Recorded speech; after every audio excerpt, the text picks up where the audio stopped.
guys. You looked fantastic in there tonight.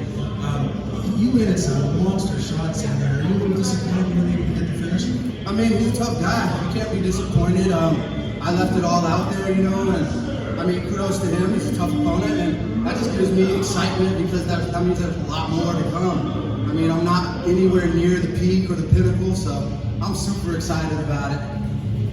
I spoke with your teammate Brandon Gertz earlier today, and he raved about how good of a teammate you are, how hard you train. Just talk about, I guess, your teammates and what they've done for your skill set and raised your game to the level it's at right now. Yeah, I'm at the fight capital of the world in Colorado, and I have a ton of teammates that are way more skilled than me, way better than me, that push me every single day to go out there and perform to the best of my abilities. So having teammates like Brandon Gertz, having a mentor like Nate Marquardt, I mean, a consummate professional, awesome veteran. I mean, like to have those guys around, and then now a part of my team, I got Ian Hurricane Heinisch, and I've been training with him damn near every day, and I've been training with like a lot of people at level like Curtis Blades and get sparring rounds with Overeem, and the camps of Genesis Training Academy and Elevation Fight Team, we really put together some light heavyweights, and middleweights to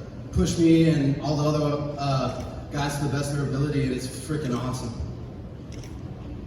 Congratulations on the big win. I gotta ask, you got a rare 30-24 decision. I gotta know, how's that going to get such a rare judge decision with that type of disparity? Well, I mean, it's definitely rare, and that's actually a compliment to my opponent. I mean, 30-24, that sounds like a finish to me, but he stayed in there and he stayed tough. He was sticky. Like he wanted to be there in the cage. So that's kudos to him and coming out there tough.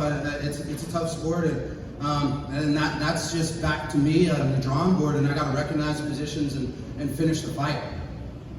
And with you, everybody talks about how you're a big prospect and your development. How do you feel like you're developing? What's kind of your self-assessment when you go out there and put on a performance like that? Are you where you think you would be at this point in your career? I always am focusing on the fight right in front of me. My college football coach, John Riston, always would tell us to win the last game in our national championship run. And I kind of brought that to the fight game. So in my progression, I'm always looking to finish the next fight. So every fight is the biggest fight of my career, and I think if I keep that attitude, I'm going to get to where I want to be. And I think we're doing everything we need to do to take those marquee steps in my career and learning experiences to push me forward.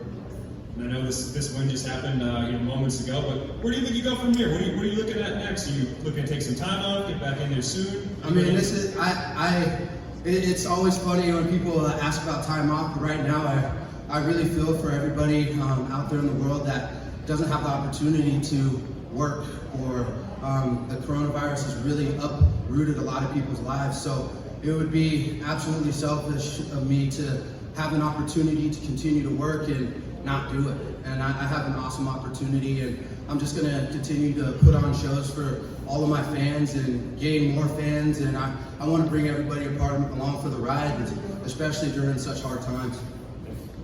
How tough is it when you have an opponent that you're putting everything into it and he's not getting put away? I mean, does it play mind games with you? It does play mind games with me. I'm just like, oh, he's pretty tough. You get guys like that in this sport, and I mean, most guys would have been out. So, like I said, it's kudos to him, and it gets me super excited because that means that I have a lot further to go, and that's a beautiful thing when you can experience something like that, be dominant, and still have opportunity to improve. So you named some amazing training partners. I mean, how special is it to learn from those guys on a daily basis? I mean, it almost makes me like tear up a little bit because I would have never thought I would have had an opportunity to be at a professional level and to compete with literally the best guys in the world that I watched growing up, and to be a part of our teams and putting together training sessions is one of the most beautiful things probably that I can think of. This is my art, this is my canvas, and like you hear a lot of artists in music and a lot of artists out there in the fine arts. I mean, when you're with your canvas and you're painting your picture, it's one of the most freeing feelings. And my picture and my canvas is out there in the ring, and then my tools, my paint, and my brushes are my teammates and my coaches, and to have the best tools and paint brushes to paint your canvas, like, that's a beautiful thing, you know, it's awesome. Awesome, man. Congrats. Just one more for me, Grant. What is your ceiling? How good do you believe you can be, and where do you see yourself, you know, a year or 2 years from now? I believe I can be the best in the world. I believe I will be the best in the world, and I'm gonna die trying. That's my ultimate goal, is to be the very best in the world, and I'll look everybody in the eyes, and I'm gonna be in the relentless pursuit of my goal.